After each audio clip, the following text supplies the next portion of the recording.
자, 이번 시간에는 그 입지 및 공간 구조론에 대해서 우리가 이제 학습을 해보셔야 됩니다. 근데 지난 시간에 우리가 시장론에 들어가셔서 시장의 이제 특성하고 기능을 배우셨어요. 그래서 이제 부동산 시장의 특성에 보면 시장이 국지화되어 있고, 그렇죠? 그 다음에 수급 조절이 곤란하다는 거, 여러 가지 법적인 제한도 좀 많다는 거. 그 다음에 부동산 시장도요, 불안전하지만 나름대로 자원 배분하는 그런 기능을 갖고 있다는 거. 그 다음에 주택시장으로 들어가셔서 여가가 주어져 있는데 상향여가, 하향여가 있습니다. 용어 정리는 해두셔야 돼요. 상향여가는 하위 계층이 사용하던 주택이 재개발 또는 재건축에 대해서 상위 계층의 사용으로 전환되는 거. 그 다음에 하향여가는 반대로 상위 계층이 사용하던 주택이 소득이 낮은 하위 계층에게로 배분되어지는 과정을 우리가 얘기하고 있고요. 주거분리라는 것은 어떤 이제 소득의 변화, 아니면 이제 도시의 어떤 개발 과정에서 고소득층의 주거지역과 저소득층의 주거지역이 서로 분리되고 있는 것을 우리가 주거분리라고 얘기하는 거. 자, 그런 기본적인 용어는 항상 숙지를 해 두시고요. 효율적 시장 안에서는 정보를 반영하는 정도에 따라 약성과 중강성과 강성으로 나눠져 있는데, 약성은 과거의 정보, 중강성은 현재, 그 다음에 강성은 모든 정보를 반영하고 있더라. 그래서 이제 강성을 제외한 약성하고 중강성에서는 정보를 매개로 초과인을 획득할 수가 있고, 강성은 모든 정보가 반영되기 때문에 초과인은 얻을 수가 없지만 정상 이윤까지는 존재하는 시장이다.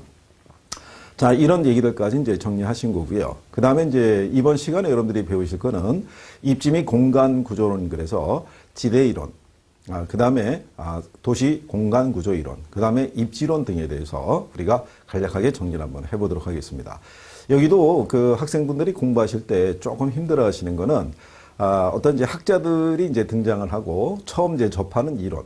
예전에 학창시절에 듣긴 들었는데 오래됐기 때문에 이제 가물가물한 이제 그런 얘기들이 좀 이제 반영이 되어 있는데, 기초 이제 용어서부터만 조금씩 정리하시면 되죠. 자, 그래서 입지 및 공간 구조론에서요,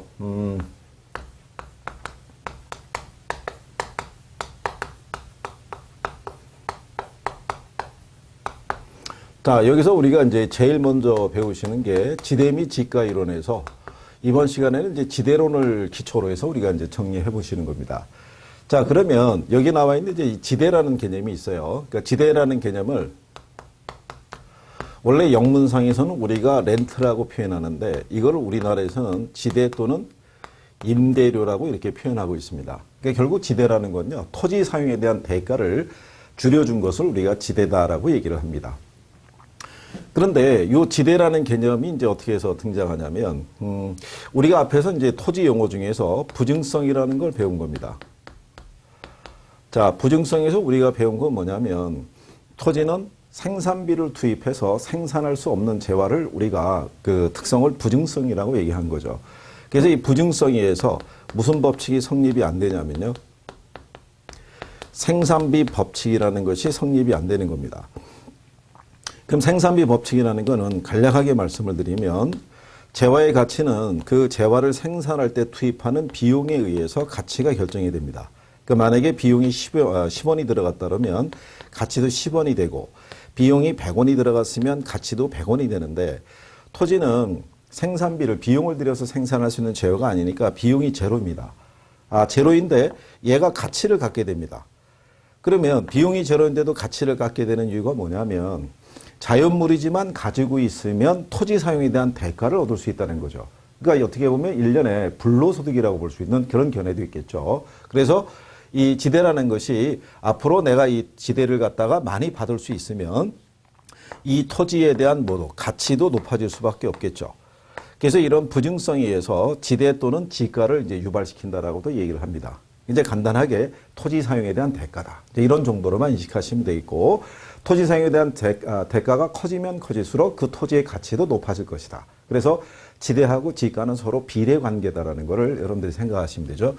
그래서 우리가 일반적인 지가를 얘기할 때, 얘는 이 지대를 적정한 할인율로 할인해서 우리가 구해주는데, 여기 있는 요 지대하고 지가하고 비례 관계라는 얘기죠. 그래서 지대가 커지면 뭐도 커진다, 지가도 커진다. 그래서 지대하고 지가는 서로 비례 관계다라고 되어 있는 거죠. 그래서 47페이지의 마지막 줄에 가게 되면, 지가와 지대는 정비례하고 지가와 이자율은 반비례한다라고 이제 되어 있는 거죠. 자, 그런데 요 지대를 바라보는 관점이 학자들에 따라 조금씩 차이가 있다는 거죠. 그래서 두 개의 학자들이 나눠집니다. 고전학파라는 그 학자들이 있고요. 그 다음에 신고전학파라는 학자들이 있는데 그냥 간단하게 그렇게만 생각하시면 돼요. 이 사람들은 토지가 자연물이다 이거죠. 그러니까 토지에 대한 부증성의 논리를 인식한 겁니다. 그러니까 이 사람들은 토지에서 발생하는 지대를 뭐라고 봤냐면 잉여라고 본 거죠. 일련의 불로소득. 그렇죠? 그 왜 불로소득의 개념을 우리가 표현하냐면 생산 요소 중에 보면 토지가 있고 노동이 있고 그다음에 자본이 있는 겁니다. 물론 이제 경영에 대한 논리도 있겠죠. 자, 우리가 노동에 대한 대가로 주어지는 게 임금입니다. 자본에 대한 대가로 주어지는 게 이자입니다.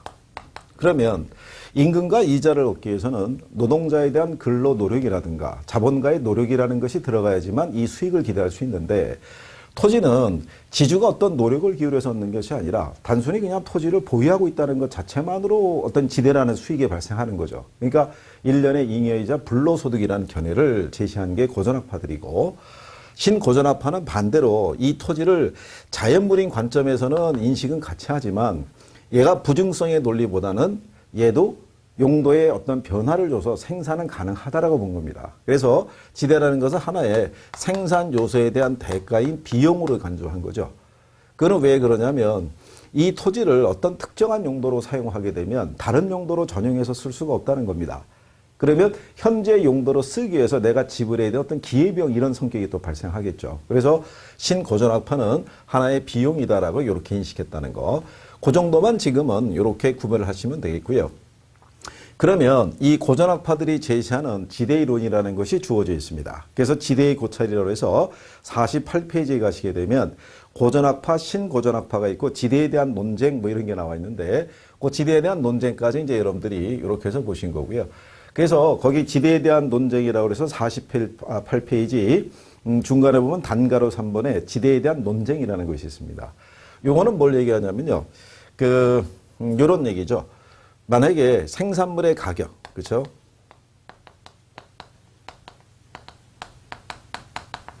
요게 상승해서 지대가 상승한 것이다. 이렇게 주장한 게 대표적인 고전학파 경제학자 중에서 리카도가 주장한 겁니다. 그러면 왜 리카도는 이런 논리를 주장을 했냐면요. 그 당시 영국에서는 주요 어떤 이제 식량으로 쓰이는 게 밀이었는데 영국에서는 곡물법이라는 것이 제정이 돼가지고 외국으로부터의 밀 수입을 금지시켜버린 겁니다. 그러면 영국이라는 나라 자체 안에서는 전체 소비량이 100이고 이 중에 한 80 정도는 수입을 해서 충당을 하고 나머지 20만 자체 생산을 해서 밀에 대한 어떤 소비를 충족시키는 건데 얘가 금지가 되면 그죠? 당연히 수입에 비해서 공급이 부족하죠. 그러면 이 가격이 상승한다는 얘기죠. 그래서 지대가 상승하게 된 것이라는 논리를 펼친 거고요. 반대 논리는 지대가 상승해서 생산물 가격이 상승한 결과다라고 주장하는 견해도 있었는데 결국은 리카도를 위시한 고전학파의 논리가 지지를 받았다라고 생각하시면 되겠죠. 그래서 이런 것들이 지대에 대한 논쟁이다 이렇게 보시면 되겠고 우리 저기 입문서에는 아직 표현은 안 돼 있지만요. 나중에 이제 여러분들이 지대론을 배우실 때 뭐만 잘 생각하시면 되냐면 제목을 놓고만 잘 생각하시면 돼요. 고전학파의 지대이론 중에서 가장 대표적인 것 중에 하나가 리카도의 차액지대라는 게 있습니다. 그 다음에 튀넨의 위치지대라는 게 있습니다. 그 다음에 마르크스가 제시하는 절대지대라는 개념이 있습니다. 그러면 차액과 위치와 절대라는 것. 그러니까 차익이라는 논리가 그겁니다. 뭔가 남는다는 얘기겠죠. 그죠? 생산물의 차이. 그럼 아까인 것처럼 이 영국에서 곡물법을 제정하기 전에는 이게 수요하고 공급하고 맞아떨어졌다는 얘기죠. 그러면 이제 농부의 입장에서는 가장 기름지고 비옥도가 좋은 땅만 경작을 해서도 충분히 이렇게 수요를 충당할 수 있었는데 곡물법에 의해서 이 밀에 대한 수입이 금지되니까 수입에서 공급이 부족하죠. 그러면 비옥도가 조금 떨어지는 땅까지도 경작의 범위를 넓히다 보면 비옥도가 좋은 땅과 그렇지 않은 땅과의 생산물의 차이가 발생하겠죠. 그래서 그 차익이 지대화되더라라는 그런 논리입니다. 나중에 우리가 이제 기본성 과정을 통해서 조금 더 상세하게 배우실 거고요. 그러면 튀넨의 위치지대 개념은 뭐냐면요. 여기는 이제 어떤 그 토지에 대한 어떤 비옥도, 생산성의 차이인데 여기는 뭐냐면 생산성은 다 같다는 얘기예요. 모든 토지에서. 그럼 왜 지대의 차이가 발생하냐면 시장으로부터의 거리에 따라서. 그죠? 그러면 시장으로부터의 거리에 위치의 차이가 발생하죠. 그 위치의 차이가 발생한다는 얘기는 수송비의 차이가 발생한다는 얘기죠. 그래서 결국은 그 수송비의 차이가 결국 지대화되더라라는 논리를 주장한 거고요. 근데 막스가 얘기하는 절대지대 개념은 뭐냐면요. 제목이 절대입니다. 이거는 토지의 위치 비옥도랑 관계없다는 거죠. 그렇죠? 토지에 대한 소유 관계가 개인 소유가 정착이 됐다 그러면 남의 땅을 사용하면 반드시 토지 사용에 대한 대가는 무조건 지불해야 된다는 얘기죠. 그래서 등장하는 개념이 절대지대 이런 겁니다. 그러니까 용어에서 기본적으로 설명하는 거니까 내용 자체를 너무 어렵게 생각하지 마시고 그 정도만 인식을 해 주셔도 될 것 같아요. 자, 그래서 이렇게 해서 우리가 지대에 대해서 이제 간략하게 정리해 봤고요. 두 번째로 이제 해보시는 게 도시 내부 구조 이론입니다. 자, 도시 내부 구조 이론은 이제 뭘 얘기하냐면 도시라는 거는 이제 시간이 경과하고 경제가 성장하고 인구가 증가하게 되면 도시의 공간 구조는 변화하게 되어 있습니다. 그 변화되는 과정을 이렇게 세 가지로 제시한 거죠. 동심원 모형이라는 게 있고요. 그 다음에 선형 모형 또는 선형 이론이라는 것이 있고 그 다음에 다핵심 이론이라는 것이 있는 겁니다. 그래서 여기 있는 제목대로 보게 되면요. 얘는 도시의 성장이 동심원 모양을 띠면서 그 다음에 얘는 선형으로 이 선자가 부채 선자인데요. 그렇다고 해서 우리가 일반적인 그냥 동그라미로 되어 있는 그런 원형으로 된 부채꼴 모양이 아니라 우리가 부채를 쫙 펼치면 왜 부채살이 이렇게 들어가 있죠. 그런 식으로 도로를 중심으로 해서 교통축을 중심으로 해서 도시는 가장 마찰과 저항이 적은 방향으로 성장하게 된다라고 이제 주장하는 거고요. 얘는 제목이 다핵심입니다. 그러니까 도시라는 거는 여기 있는 동심원 이론과 선형 이론은 도시의 중심이 딱 하나다. 그러니까 단핵이다라고 얘기하는데 얘는 여러 개란 얘기죠. 그래서 복수의 핵을 중심으로 해서 도시가 성장한다는 것이 다핵심 이론이다라고 이렇게 보시면 되겠죠. 그래서 얘가 동심원 이론이라는 거는요. 거기 보시면 동심원 이론 밑에 단가를 일본에 버제스가 튀넨의 고립국 이론을 응용시켜서 발전한 겁니다. 그러니까 튀넨의 이론이라는 것이 참 유명한 이론이죠. 그래서 거기에 영향을 받았다는 것도 기억을 해 주시고요. 그 다음에 도시의 성장이 뭐를 그리면서 일정한 원을 그리면서 도시가 성장하더라. 그럼 간략하게 동심원 모형에 대한 것을 우리가 기초로 간단하게 보시게 되면 자, 이렇게 보시면 되겠죠. 나중에 이제 기본 수상에서 그림은 들어가 있는데요. 여기가 이제 중심 업무지구라고 얘기합니다. 그래서 동심원 이론에서 제일 중시하게 표시하는 것이 뭐냐면, 요게 점이지대 또는 천이지대라고도 얘기합니다. 그러면 요게 이제 도시 중심을 에워싸고 점이지대라는 것이 존재하는데 얘가 내측하고 외측으로 나눠집니다. 그래서 내측은 말 그대로 공장지구가 들어가 있고요. 외측은 뭐가 있냐면 태화 주거지구라고 얘기합니다. 그러니까 주거 환경이 상당히 열악하다는 얘기죠. 그러면 이 논리는 뭐가 되냐면요. 이게 1930년대 이론이에요. 그러니까 미국에는 1930년대 아일랜드계라든가 또는 이탈리아계라든가 외국계 노동자들이 많이 유입되는 시절이었습니다. 그럼 우리나라도 그 구로공단이라든가 안산에 가면은 공단이 있죠. 외국계 근로자들이 우리나라에 들어와서 마땅한 특별한 기술이 없게 되면 주로 먹고 살기 위해서 어디에 취업을 하겠어요? 공장이나 이런 데 취업을 하겠죠. 근데 소득 수준이 낮으니까 공장에서 근무를 하고 공장에서 먼 거리에 있는 주거 환경이 좋은 쪽에다가는 교통비용 이런 걸 감안하고 주거비용 감안하면 주거를 정할 수가 없죠. 그러면 공장 주변에 소위 우리나라 얘들은 뭐 벌집, 쪽방 뭐 이런 식으로 해가지고 주택들이 여기 이제 만들어지게 되죠. 그런데 이제 여기 살던 근로자들 중에서 소득이 조금 더 이제 증가하기 시작하면 조금 더 주거 환경이 좋은 쪽으로 주거를 이동하려고 하겠죠. 그 과정에서 저소득층의 주거지구가 이렇게 발생한다게 된다는 얘기입니다. 여기서 이제 소득이 이제 조금 더 늘어나면 고소득의 주거지구로 이런 식으로 일정한 원을 그리면서 성장한다는 게 동심원 이론의 요체라고 생각하시면 되죠. 그러니까 결론은 얘들도 뭐가 또 절대적이냐면 제목이 절대적이라는 거예요. 그래서 일단 제목을 놓고 일단 연상을 한번 해보셔야 돼요. 그래서 기본적인 거를 정리하시는 게 필요하다는 얘기죠. 그래서 동심원 이론상에서는요. 도심에서 외곽으로 나가면 나갈수록 주거 환경이 점점 좋아지는 거예요. 그러면은 외곽으로 나갈수록 범죄라든가 이런 것들이 발생할 가능성이 좀 더 줄어들겠죠. 네, 이제 그런 것들을 담고 있는 게 동심원 이론이다. 그러면 이제 여기 있는 호이트의 선형 이론은 이렇게 원을 그리면서 도시는 성장할 수가 없고 가장 마찰과 저항이 적은 방향으로 이런 식으로 도로가 여기 있는 중심 지구가 이렇게 있다고 가정하면 여기를 중심으로 이렇게 도로가 열릴 수 있다는 얘기죠. 도로가. 그렇죠? 그러면 이 도로를 축으로 해가지고 가장 소득이 높은 사람들은 이게 도심하고의 접근성이 좋으니까 여기에다 주거를 정할 것이고 그 주변에 중산층들 이렇게 모여 살면서 도시가 이렇게 확대돼 나간다라고 이제 주장하는 거죠. 그래서 그런 논리가 호이트의 선형 이론이다. 이렇게 보시면 돼요. 그러니까 얘네들은 각각 따로따로가 아니라 얘가 먼저 주장을 했고 얘가 보완을 해준 거죠.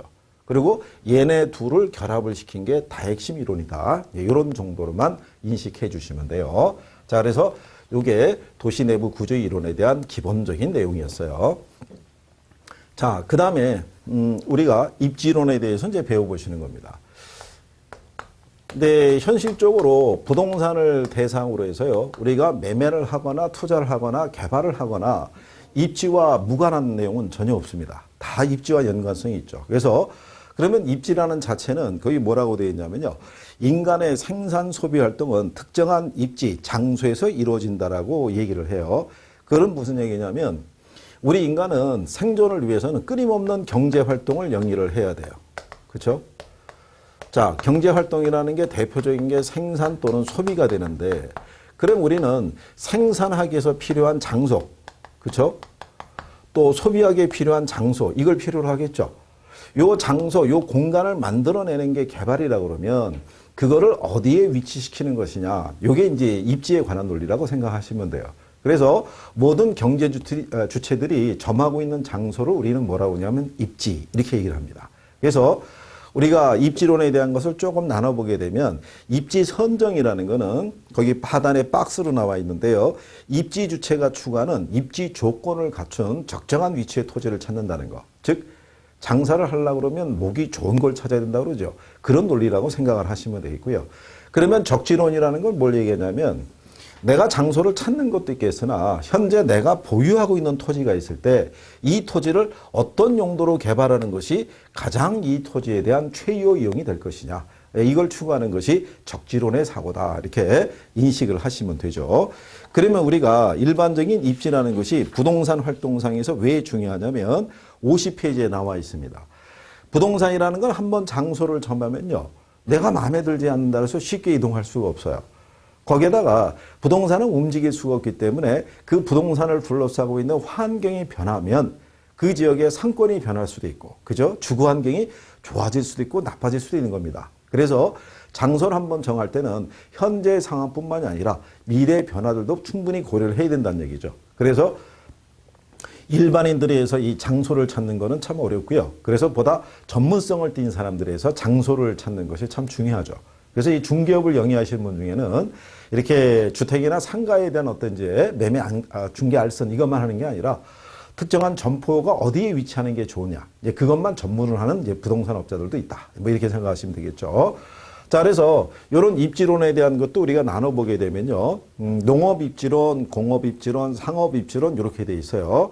그래서 우리가 기본적으로 입지론에 대해서 이렇게 보시게 되면 자, 농업 입지론은 자, 튀넨의 고립국 이론을 기초로 합니다. 우리가 조금 아까 위치지대라고 표현했는데 위치지대의 또 다른 표현이 고립국이라고 가정하시면 되겠고 그 다음에 공업 입지론은 알프레드 베버의 최소 비용 이론을 중점으로 정리합니다. 그 다음에 상업 입지론에서는 발터 크리스탈러의 중심지 이론을 기초로 정리합니다. 근데 공교롭게도 3명의 학자가 전부 독일 학자입니다. 그래서 근대 산업 입지론은 다 독일 학자들이 다 주도했다라고 이렇게 생각하시면 되겠고요. 튀넨의 고립국 이론은 동심원 이론상에서 배운 거를 기초로 해서 우리가 대체를 하고요. 공업 입지론에 대한 거, 배버의 최소 비용 이론 이렇게 되어 있습니다. 그러면 최소 비용 이론 관점에서 보시면 자, 50페이지 하단에 가면 있죠. 공장 입지에 관한 이론을 처음으로 체계한 사람이 독일의 경제학자인 베버예요. 그것은 최소 비용론에 입각해서 공업 입지론을 전개했다. 즉 생산비가 최소일 때 기업의 이윤이 최대가 된다는 생각하에서 최소 비용으로 제품을 생산할 수 있는 곳을 찾은 거죠. 그럴 때 뒷페이지에 보시면 입지 단위하고 입지 인자라는 게 있어요. 그러면 자, 입지 단위라는 건요, 생산 과정에서 소요되는 비용을 항목별로 세분하는 거예요. 그러니까 뭐 원자재비도 있을 거고, 인건비도 있을 거고, 뭐 세금도 있을 것이고, 여러 가지 비용이 있죠. 제품 하나 생산할 때 들어가는 거. 그런 비용 항목을 입지 단위라고 그러고요. 입지 인자라는 거는 자, 입지 단위로 봤을 때 특정한 장소에 입지하면 다른 장소에 입지하는 것 이상의 이익을 얻을 수 있는 거를 입지 인자라고 얘기를 해요. 그래서 베버는 그 입지 인자를 3대 인자를 제시합니다. 3대 인자가 바로 뭐냐면 수송비, 그 다음에 노동비, 그 다음에 직접력을 이렇게 제시합니다. 그렇죠? 그래서 요 세 가지가 있는데 세 가지 중에서 얘를 제일 중시했다는 거야. 얘를. 그러면 얘를 중시할 수밖에 없었던 거는 그 당시 독일에서는 운송수단이 발달하지 않았기 때문에 얘를 제일 중시했다고 생각하시면 되겠고요. 그래서 제일 먼저 최소 수송비 지점과 얘를 구해보고 그다음에 최소 노동비 지점하고 비교를 통해서 우리가 어느 장소에 입지하는 것이 유리하냐 이거를 살펴보는 거죠. 그러면 간략하게 예를 들어서 뭐 이런 내용입니다. 자, 우리나라에 이제 들어와 있는 외국계 브랜드의 이제 그 차가 있는데 우리나라 기업인데 이제 IMF 터지고 하면서 이제 그쪽으로 넘어간 거죠. 그 기업에서는 이쪽에 인천 쪽에도 생산 라인이 하나 있고요. 남쪽에 창원에도 생산 라인이 있어요. 근데 이 회사에서는 경차를 생산을 해요. 경차를. 근데 이 경차를 생산하는 생산 라인을 이 회사에서는 창원에다 둔 겁니다. 그럼 왜 의도적으로 창원에다 뒀냐면 인천에서 생산하든 창원에서 생산하든 간에 뭐는 똑같냐면 입지 단위는 똑같다는 거죠. 자동차를 생산하기 위해서 들어가는 비용 항목은 여기나 여기나 똑같은데 문제는 이 차가 안에서 내수로도 소비가 되지만 외국으로도 수출을 하는 거죠. 유럽에서는 경차의 선호도가 높습니다. 그러면 주로 어디서 선적이 이루어지냐면 부산에서. 그러면 자, 인천에서 생산 라인을 갖추게 되면 여기까지 끌고 와야 돼요. 근데 창원에 생산하면 내륙 송비가 차이가 발생하죠. 그러면 여기서 생산하나 여기서 생산하나 비용 항목은 똑같지만 운송비를 줄일 수 있는 것은 여기다 이거죠. 그게 최소 수송비 지점이 되는 거죠. 근데 문제는 임금은 지역마다 차이가 있다라고 얘기를 해요. 노동력은 풍부하지만. 근데 만약에 중간에 한 1,000원 정도가 있어요. 그죠? 근데 여기서 생산하면은 창원에서 생산하는 것보다 인건비가 싸대요. 여기도 하면은 만약에 100원을 절약할 수 있대요. 여기도 하는 것보다. 그러면 공장을 이쪽으로 이전해 볼 수가 있겠죠.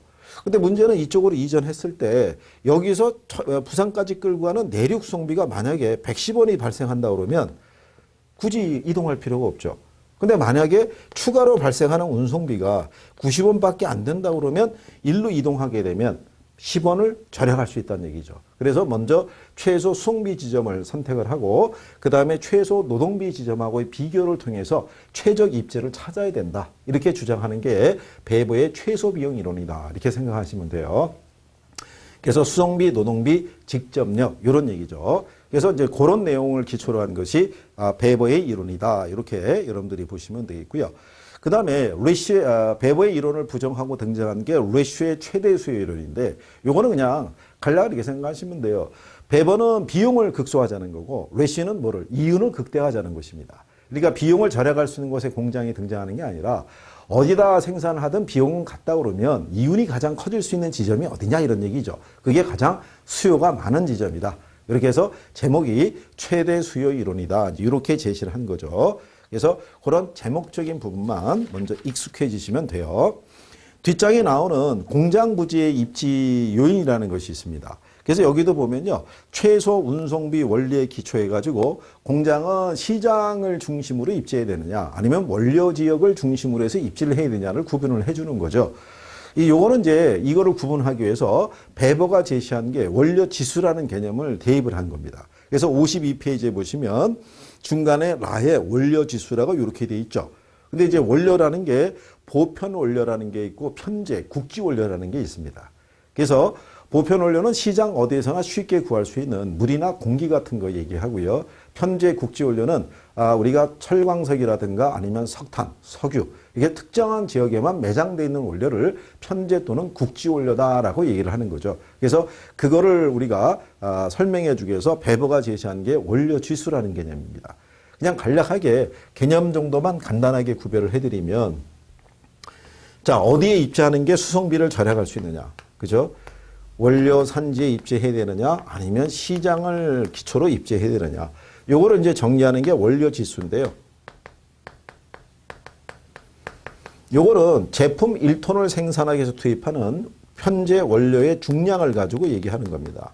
그래서 제품의 중량, 그 다음에 이게 원료의 중량인데 이 원료는 편제 원료라고 보시면 돼요. 계산하면 1일 수도 있고 1보다 클 수도 있고 1보다 작을 수가 있는데 분모가 분자 같으면 1이죠. 근데 여기 있는 1보다 크다는 얘기는 분자가 분모보다 크다는 얘기죠. 반대는 여기 있는 분자가 분모보다 작다는 얘기고. 자, 그랬을 때 이런 얘기입니다. 얘가 1보다 크다는 얘기는요.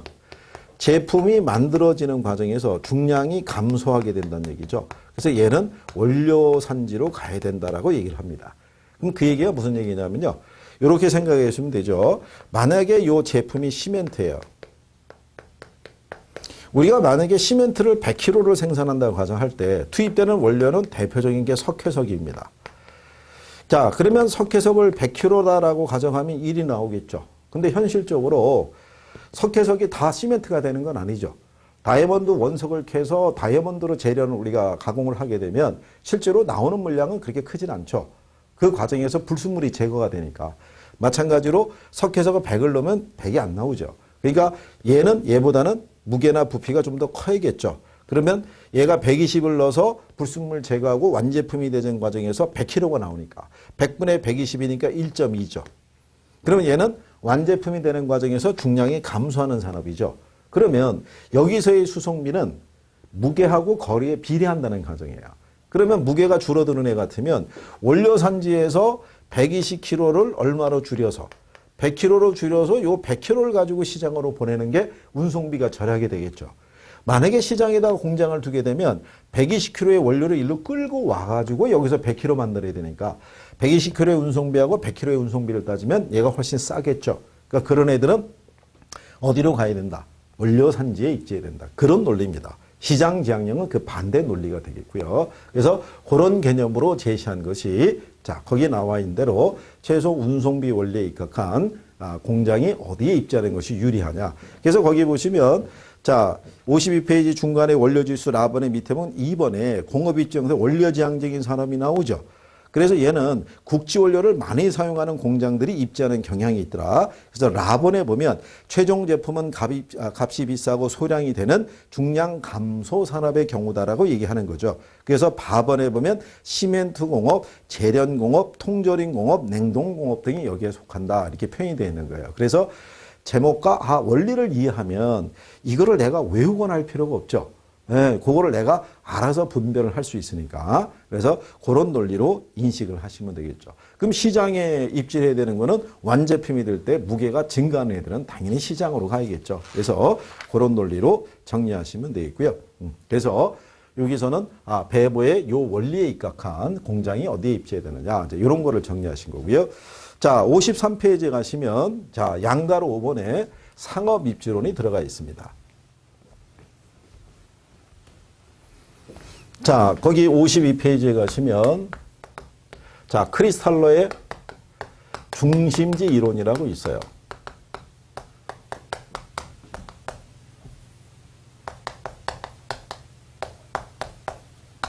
자, 근데 여기서 요 중심지 이론이라는 거는요. 재화의 도달 거리와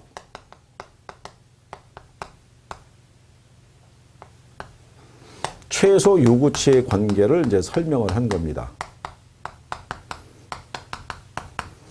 자, 입문 과정이니까 너무 복잡한 거 생각하지 마시고요. 간단한 것만 이제 용어만 이게 어떤 것이다. 그럼 여기서 요 중심지라는 거는요. 뭐를 지칭하기도 하냐면요. 도시를 표명하기도 합니다. 상점을 얘기하기지만 근데 이 도시가 제공하는 기능이 있어요. 도시의 역할은 뭐를 제공하냐면 도시에 거주하는 사람들에게 교육, 행정, 금융, 교통 이런 다양한 서비스를 제공하는 게 도시의 역할이라고 보시면 돼요. 그렇죠?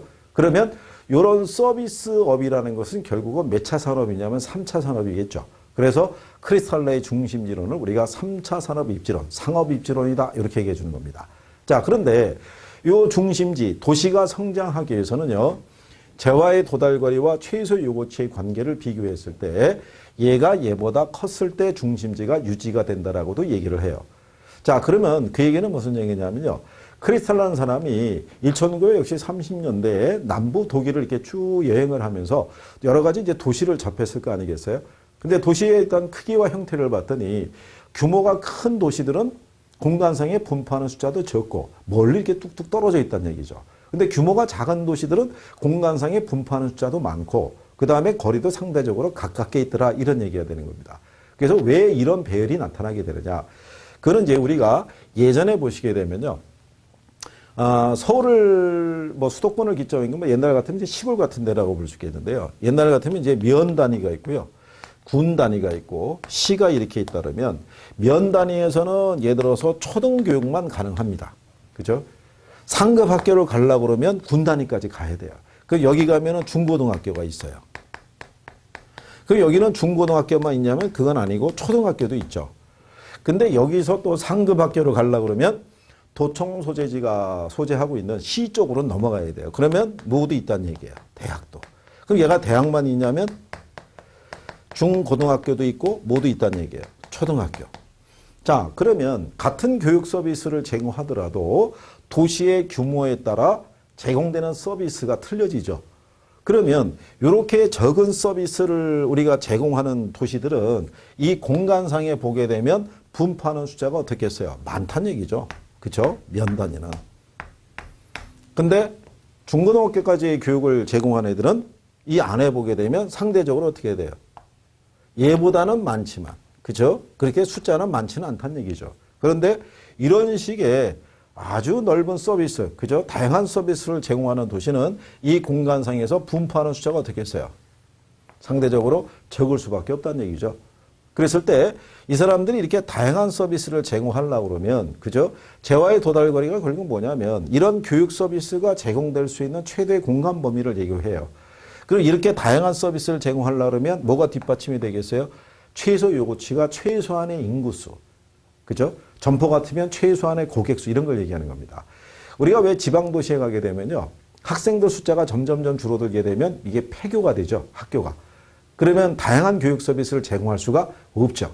그러면 어떤 사람, 특정한 사람들이 그쪽으로 이주를 하고 싶어도 자녀를 교육시킬 만한 부분에 있을 때 조건이 충족이 안 되면 그걸로 들어갈 수가 없죠. 그래서 규모가 큰 도시일수록 다양한 서비스를 제공하면서 공간상에 분포하는 숫자가 어떻게 돼요? 적고. 그죠? 상대적으로 적은 서비스를 제공하는 애들은 공간상에 분포하는 숫자가 많더라. 그거를 설명하는 거죠. 그래서 거기 개요에 보시면 두 번째 줄에 이렇게 돼 있죠. 취락이나 상점이 유지되기 위해서는 최소한의 배우지가 필요한데 작은 취락이나 상점은 작은 배우지를, 큰 취락의 상점들은 큰 배우지를 필요로 하더라라고 얘기를 해주는 거죠. 그래서 그 밑에 보면 이론적인 내용에서 중심지하고 배우지 나와 있죠. 그래서 중심지 기능이라는 것이 도, 소매업, 교통, 금융 이런 같은 3차 산업의 기능을 얘기하는 거죠. 그래서 이런 기능을 갖춘 공간을 중심지라고 얘기를 해요. 그리고 맨 마지막 줄에 최소 요구치하고 재화의 도달 범위라고 돼 있어요. 그래서 뒷장에 넘어가시게 되면 54페이지에 상단에 최소 요구치가 나와 있죠. 그렇죠? 최소한의 수예요. 중심지가 유지되기 위해서. 그 다음에 재화의 도달거리는 중심지로부터 제공하는 우리가 최대한의 서비스가 도달할 수 있는 공간 범위를 얘기를 해요. 그래서 중심지가 성립하기 위해서는 재화의 도달 범위 내에 뭐가 있어야 된다? 최소 요구치가 있어야 된다라고 얘기를 해요. 그래서 그런 기본적인 개념 정도 크리스탈레의 중심지론입니다. 그렇죠? 네, 그 정도 알아두시면 되겠고요. 그 다음에 이제 55페이지에 가시면 상권에 관한 내용들이 나와 있어요. 요 상권 내용 중에서는 상권 분석 기법 등에 대해서 정리하시는 게 필요한데, 그 부분을 갖다 우리가 먼저 간단하게 상권이라는 거는 뭐 생각하시면 되냐면 고객이 존재하는 공간이 상권입니다. 상권. 그렇죠? 그러니까 예를 들어서 이렇게 보시면 되겠죠. 얘가 이제 중심지. 그렇죠? 이게 쭉 원을 그리게 되면 이 원 끝에 있는 게 뭐냐면 이게 재화의 도달거리예요. 요 중심지에서 제공하는 서비스가 도달할 수 있는 범위죠. 요 안이 배우지라고 보시면 돼요. 그러니까 이 안에 누가 존재하고 있다. 고객이 존재하고 있다라고 보시면 돼요. 그죠? 근데 이건 넓으면 넓을수록 좋고, 이 안에 있는 사람들은 소득이 높으면 높을수록 좀 좋겠죠. 그렇죠? 그래서 이게 도시보다는 넓은 어떤 지역 경제를 형성하고 있다라고 이제 생각하시면 돼요. 그래서 이런 이제 상권을 우리가 이제 구분하는 방법도 등장을 해요. 근데 거기 보시게 되면 제목상에서 시장 침투법, 공간 독점법, 분산시장 접근법 뭐 이런 것들이 나와 있어요. 그래서 요거는 나중에 이제 여러분들이 이렇게 생각하시면 돼요. 제목에 대해서 언급하는 게 시장 침투법 또는 공간 독점법, 분산시장 접근법이 있는데 그냥 간단하게 이것도 제목만 만약에 공간을 독점하는 방법이라고 보시면 돼요. 그럼 이 얘기는 무슨 얘기냐? 제목이 공간을 뭐 한다는 거예요? 독점을 하는 거예요. 그러면 옛날 같으면 우리나라에서는 주유소에는 거리 제한이 있었어요. 지금은 거리 제한이 없어요. 그래서 요즘은 주유소들이 그렇게 옛날만큼 썩 재미가 좋지는 않아요. 옛날에 뭐 현금 장사에다가 공간을 갖다 자기 혼자서 독점으로 확보하고 있었기 때문에. 그래서 옛날에는 요 주유소를 기점으로 해서 반경 2km 구간에는 또 다른 주유소가 못 들어오게끔 이렇게 법으로 막아줬어요. 그러면 이 공간을 얘가 독점을 하겠죠. 그래서 상권의 구역을 이렇게 잘라주는 것이 공간 독점법이다. 이렇게 생각하시면 돼요. 그렇죠? 예, 그러니까 결국은 뭐가 설명하고 있냐면 제목이 설명하고 있는 거예요. 제목이. 그래서 지금은 여기 있는 이런 내용들만 이렇게 해주셔도 충분하고요. 그 다음에 상권 분석 기법이라고 있는데 그거는 별표를 하셔야 돼요. 예, 별표를 하셔야 되는데 요 상권 분석 기법이라고 거기 55페이지 중하단에 있어요. 그죠?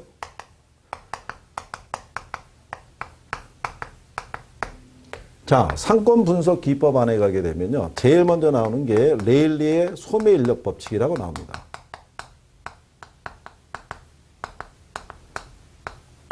그 다음에 컨버스의 분기점 모형이라고 나옵니다.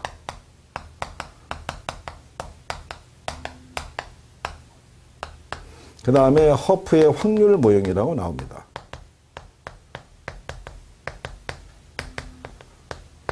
자, 그러면 최초로 얘기한 게 이제 레일리의 소매 인력 법칙입니다.